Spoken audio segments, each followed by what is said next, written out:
Da deslealdade é o tema da mensagem de hoje. A obra de Deus não é feita com gente talentosa, mas com pessoas leais. A lealdade é a principal qualificação de todo líder. Não importa se alguém é um grande orador, um excelente músico, a obra só avançará com líderes leais. E dessa forma nós precisamos observar muito atentamente o quanto um líder leal e fiel. A deslealdade não é algo que acontece repentinamente. Antes é um processo. Muitas vezes, sem que as pessoas percebam, elas se deixam envolver num processo que vai culminar na deslealdade. Na verdade, muitos de nós nem percebemos a deslealdade em nossos companheiros. Deslealdade tem atitudes que devem ser observadas: soberba, justiça própria e rebeldia. Precisamos de discernimento para percebermos essa atitude se desenvolvendo em nós mesmos e em nossos companheiros de ministério. A deslealdade vai se manifestar segundo estágios. Eu gostaria de usar Joabe e Absalão como exemplos desses estágios na vida de uma pessoa. O estágio da independência é o primeiro que eu quero chamar a atenção. Independência. O espírito de independência é algo bem sutil e muitas pessoas dificilmente o associam com a deslealdade. Pessoas independentes escolhem quais as regras devem seguir de acordo com o seu ponto de vista.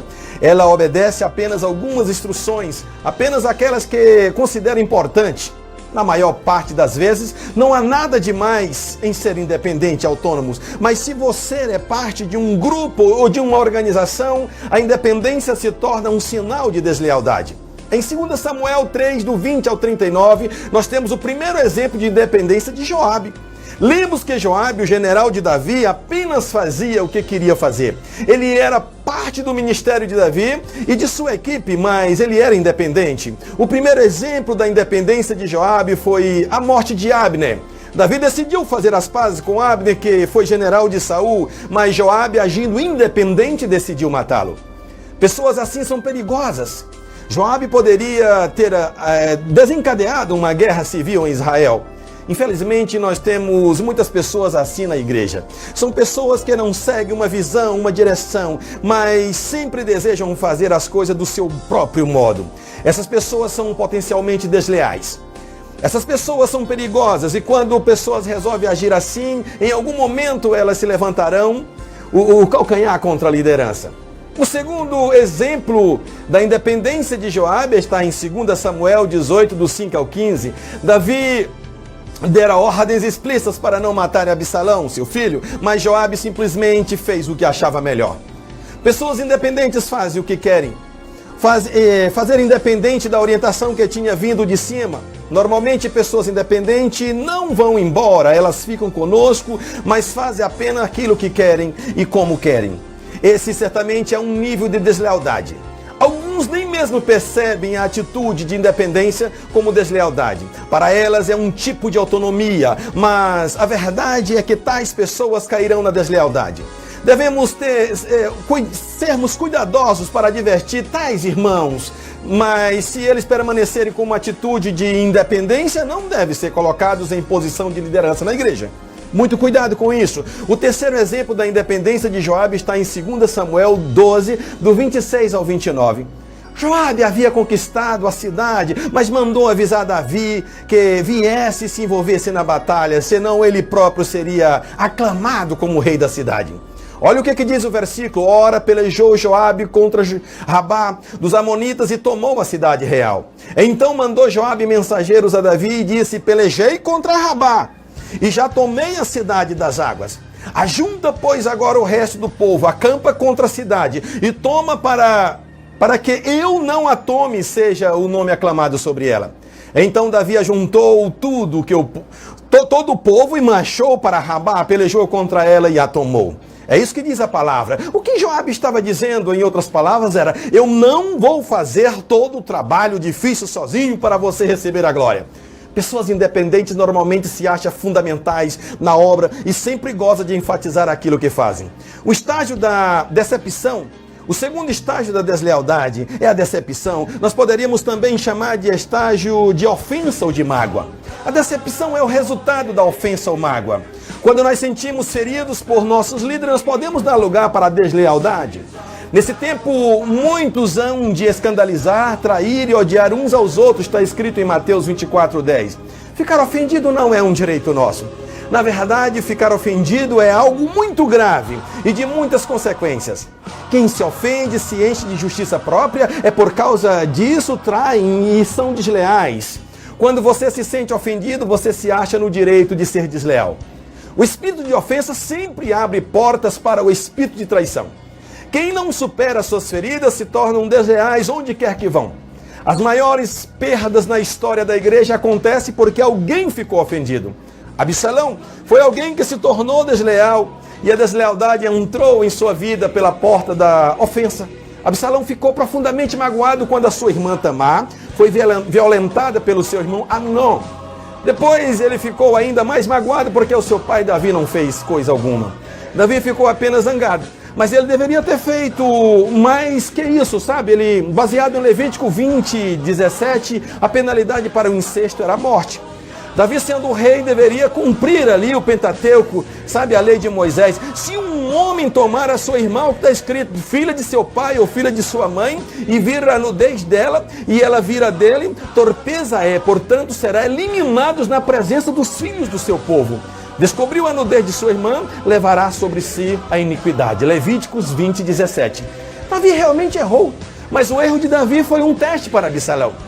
Em vez de se tratar como seu pai e buscar uma solução, Absalão apenas ficou ofendido e por isso desencadeou, sabe, a deslealdade na vida dele, cresceu no seu coração. O erro do líder sempre, sabe, é um teste para o liderado. O jogador que está jogando com um time não tem tempo para comentar os detalhes do jogo. É por isso que um crítico funciona como um comentarista que está de fora e consegue ver cada detalhe, cada erro. Nós vamos para o terceiro estágio agora. É o estágio do isolamento. Depois que Amnon violentou a Tamar, Absalão não fez nada por 2 anos inteiros. Absalão se tornou passivo e ressentido e por causa disso se isolou. Porém, Absalão não falou com Amnon nem mal nem bem. Está em 2 Samuel 13:22, confira. Quem se isola não está feliz. Sempre cheque se a sua equipe está feliz. Porque é impossível ter muitos problemas e estar, sabe, feliz. Mas quem está infeliz estará a um passo da deslealdade. Normalmente, depois de serem ofendidos, as pessoas se isolam. O mesmo acontece na vida da igreja. Pessoas ofendidas não se envolvem, elas são indiferentes e certamente se tornarão críticas da liderança e da obra. Tornar-se crítico é a atitude natural daquele que não envolve e fica passivo. Para ser crítico é preciso colocar de fora e ter tempo para avaliar todos os erros dos líderes e menosprezar a igreja. Um líder que se tornou passivo certamente se sentiu ofendido e está magoado. Possivelmente pessoas erraram com ele, mas ele não conseguiu perceber que a falha do outro foi um teste para ele. Por isso a deslealdade penetrou no seu coração. Quarto estágio, a crítica. Muitas pessoas se deixam tomar pelo espírito de deslealdade e não fica passiva.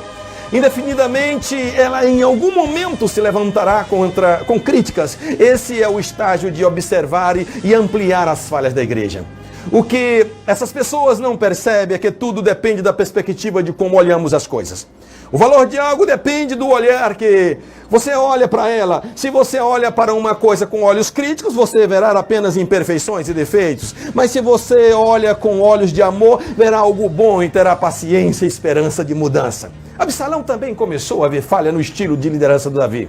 Então Absalão lhe dizia: olha, a tua casa é boa e reta, porém não tens quem te ouça da parte do rei. 2 Samuel 15:3. O Senhor Jesus disse que os nossos olhos, se eles forem bons, então haverá luz em nós. O problema está sempre nos olhos de quem olha. Tá? Como é que estão os seus olhos? É uma pergunta agora. O estágio da dissimulação. Uma pessoa dissimulada se torna política, no mau sentido da palavra, e passa a envolver outras pessoas com as suas ideias. Ela quer reunir outras pessoas e fazer com que elas acreditem que ela tem identificado um problema real e que deve ser tratado. Foi exatamente isso que aconteceu com Absalão. Então Absalão lhe dizia: olha, a tua casa é boa e reta, porém não tens quem te ouça da parte do rei. Dizia mais Absalão: ah, quem me dera ser juiz na terra, para que viesse a mim todo homem que tivesse demanda ou questão, para que lhe fizesse justiça também. Quando alguém se chegava para inclinar-se diante dele, ele estendia a mão, pegava, beijava. Dessa maneira, ele fazia Absalão a todo Israel que vinha ao rei para juízo. E assim ele furtava o coração dos homens de Israel. 2 Samuel 15, do 3 ao 6. A Bíblia diz que Absalão se sentava na porta da cidade e escutava qualquer que vinha ver o rei. Demonstrava simpatia e interesse pelos problemas das pessoas, mas sempre realçando que a falha está na liderança do rei. Pessoas desleais têm uma maneira insidiosa de discutir as falhas de seu líder. Algumas vezes até parece piedosa, dizendo: você não acha que muitas pessoas estão dizendo aí da igreja? O que? Sabe, eu acho que o pastor viaja muito. E você? Sinto que não tem a unção que devia ter no princípio dessa obra, sabe?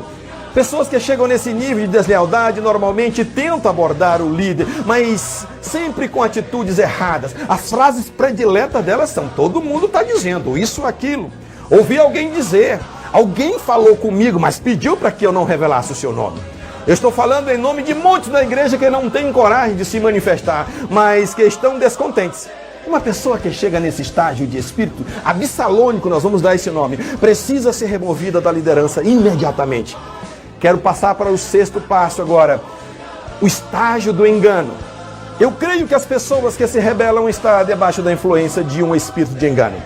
É esse espírito que faz com que elas se sintam cheias de justiça. Também é esse espírito que as torna cegas para o caminho de destruição que estão seguindo. Um pensamento de engano é a ideia de que Deus escolhe os maiores ou os melhores. Muitos se rebelam porque julgam que são maiores que os seus líderes. Davi tinha liderados maiores do que ele, e o próprio Senhor Jesus disse que faríamos obras maiores do que ele. Ele disse: em verdade vos digo que aquele que crê em mim fará obras maiores do que as que eu faço. E outras maiores fará, porque eu vou para junto do Pai. Está em João 14:12. Mas isso não significa que somos maiores do que Jesus, porque ele também disse: em verdade vos digo que o servo não é maior do que o seu Senhor, e nem o enviado maior do que aquele que o enviou. João 13:16. É nesse estágio que vemos a rebelião às claras. Nesse estágio a pessoa demonstra toda a sua deslealdade e luta abertamente contra a autoridade. Essa luta declarada acontece por causa do espírito de engano. A pessoa se convence de que está correta e agora tem o apoio de outras que incentivam.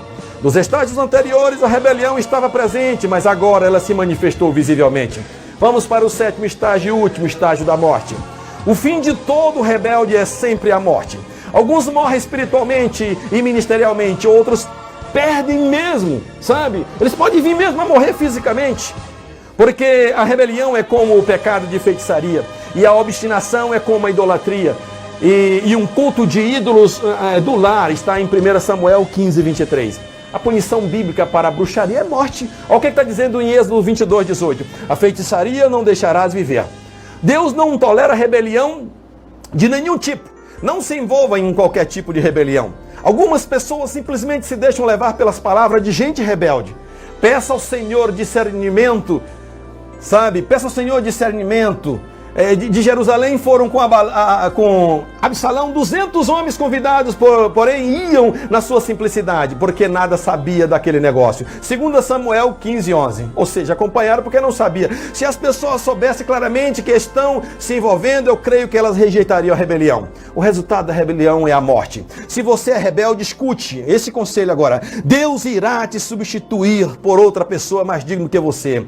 Você será colocado num lugar de obscuridade, de esquecimento, e ainda haverá maldição sobre a sua casa. Então mude a sua história, em nome de Jesus, seja abençoado. Eu quero orar nesse momento por esse ambiente, pelas pessoas que me escutam agora. Deus soberano, em nome de Jesus, eu declaro a grande vitória sobre esse espaço, sobre as pessoas que trabalham aqui, sobre as pessoas que nos ouvem. Visita cada um. Se tem algum nesse momento, meu Deus, que está com esse espírito de rebelião, com esse espírito de deslealdade, que essa mensagem toque no coração, mude a história agora, em nome de Jesus. Sejam abençoados, que Deus multiplique a bênção no teu lar, na tua vida, em um nome de Jesus. Amém.